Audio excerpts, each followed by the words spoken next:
singing up in the heavens. I'm getting lightheaded. And if I keep going at this rate, Lara, pretty soon I'm putting a can in my hand. Spooky. Release the birds. You're off cue. This will be at the end.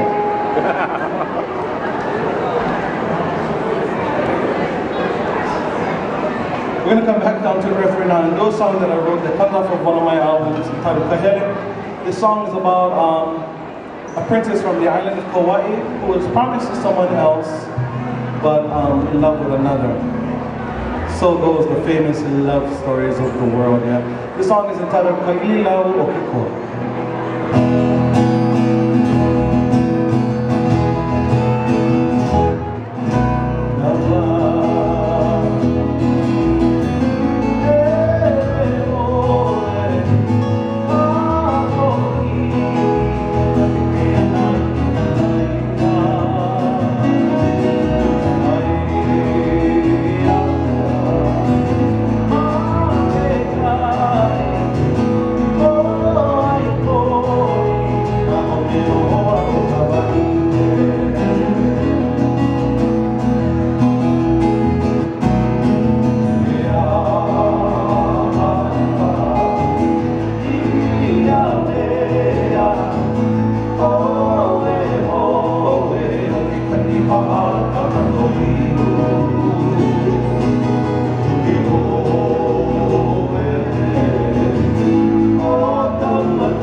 Below.